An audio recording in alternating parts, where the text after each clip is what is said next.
Hello everybody, this is not a forest job video, as you'll be well aware by now. I'm taking a week off, just not in the right headspace to be making videos, and it's not really anything to do with the England match. It's just that's kind of the timing of it, unfortunately. So I'll be back in a week. But until then, as you can probably see from the video that you're watching that accompanies this rather rambling commentary, I've got some footage from the new football game demo from Konami that was released at the end of last month. Of course, that demo is no longer active. They've taken the old servers down, so you won't be able to play the game anymore. But this is probably my favourite of the matches that I played on that demo. As Konami have said, it is far from finished. It's far from perfect. I mean, apart from anything else, one-touch passing was absolutely impossible on that game, as you will see during the gameplay here. It felt very slow. It felt a little bit ponderous at times. Shooting felt unbalanced. Passing felt woefully underpowered. The ball seemed to move at a very slow speed. I wonder if they slowed it down because of the fact that the controls are so different compared to previous iterations of Pro Evo. Of course, we don't even know if the next PES is going to be called PES. It may very well just be called eFootball 2022.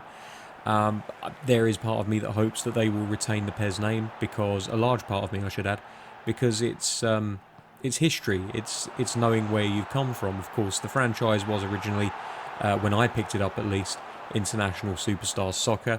Then it became ISS Pro. There was ISS Pro 64, I think, on the Nintendo 64 at one point, but I never played that version. And then when we got to PlayStation 1, they released ISS Pro Evolution. And from there on, they made a Pro Evolution 2, and then the PlayStation 2 debuted with Pro Evolution Soccer, and it's been PES pretty much ever since. And for me, I think it would be very sad if we lost that particular franchise name. I know that Konami will probably be looking at this as a way of rebranding themselves, of getting away from the constant battering that they got about PES not having licenses and things like that. Guess what? It's still not going to have all the licenses. FIFA have got that shit on lock. It's just not possible to get the licenses all sewn up. They're doing a fantastic job, a commendable job. But, PES, eFootball, whatever you want to call it, is always going to be the game that the modders love to play with because of all of those modding options. I'll probably do a video down the line of things I want to see from PES 2022, but this is not that video. The only thing I will say is that I've heard a couple of things. The one I've already talked about, the renaming possibly of PES to purely eFootball 2022. That I would think is a shame, but it makes sense because not only are they trying to kind of have a new slate, a clean slate, but they're also aiming for the esports market, which, as you guys will appreciate, is absolutely massive. And as of yet, it is not something that FIFA has managed to monopolise. And so PES, of course, are really aiming hard for that particular market share. As well as that, the other rumour that I've heard circulating, and I can't put any credence to this whatsoever, but there is a rumour circulating that I've heard, and I'm sure you guys have heard in passing, that this version of eFootball, or the new football game, as I probably should refer to it, could be free to play. Now, a lot of you will be, oh great, I haven't got to pay for another game. And yeah, if you're okay with playing modes like My Club, then free to play certainly is the way to go. But there are people like myself that never really got on with My Club, would prefer to play offline where at all possible, although my eyes have been opened recently to what a lovely group of players you can encounter on PES. Online, I played a few games of online PES 2021 when match day rolled around, and it was, I think it was when England were going to play Germany in the quarterfinals of the Euros. Quarterfinals, or was it No, it wasn't even the quarterfinals, was it? It was the last 16 or whatever the hell it was. I can't remember now. I want to forget about that tournament, frankly. But I played some match day, and I had nothing but good experiences. Everybody was really nice, played in the right spirit. So maybe my opinion is turning on online play. We'll have to wait and see, because the more popular an online game seems to get, the worse the experience becomes, as you guys will probably appreciate.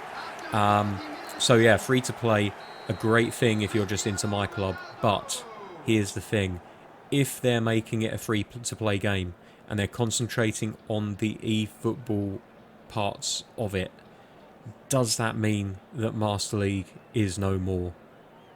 I would hate for that to be the case, because I think that looking back on PES especially, Master League is the mode which you associate with PES. And if we were to lose that, then, I mean, this would no longer be a PES channel.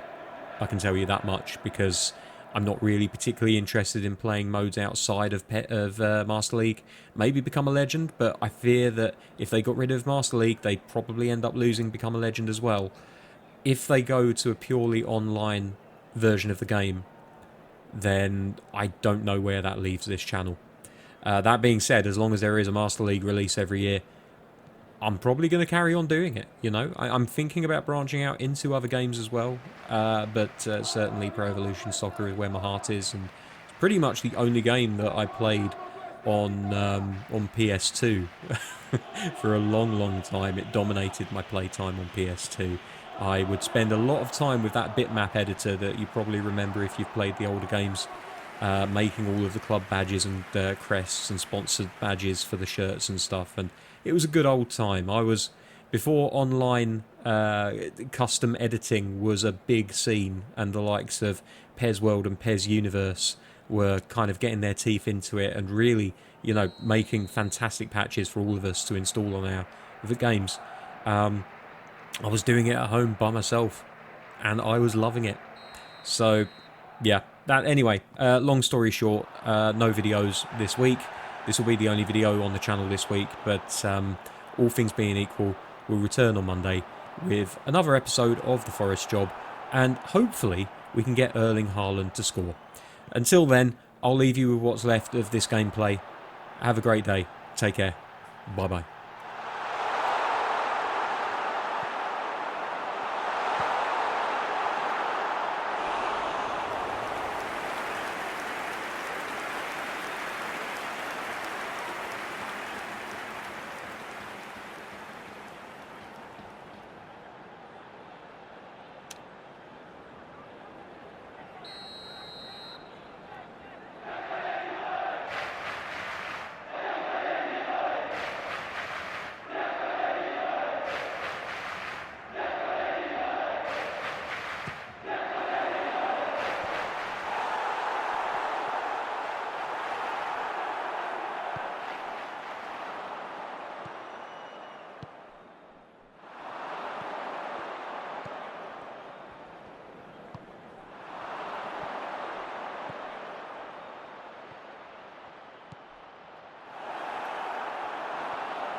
There will be 1 minute added time.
The attendance for this match was 72,306.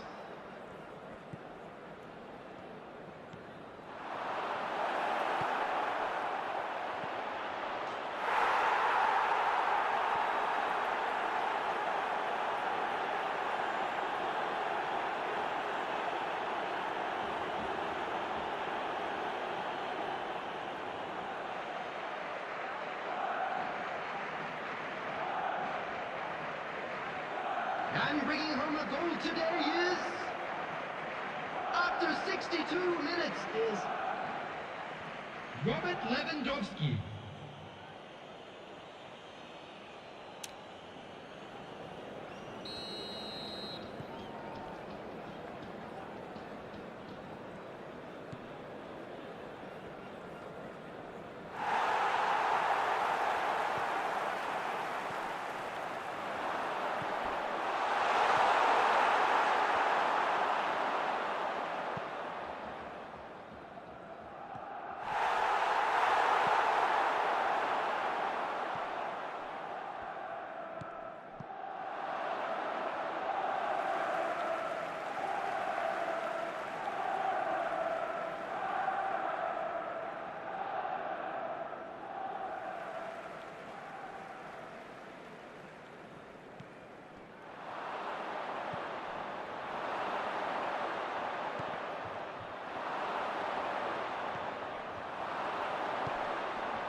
The goal scorer after 81 minutes is Robert Lewandowski.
And bringing home the goal today is, after 89 minutes, is Alvaro Morata.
Just a quick announcement. We would like to inform you that CCTV is now in operation for your safety.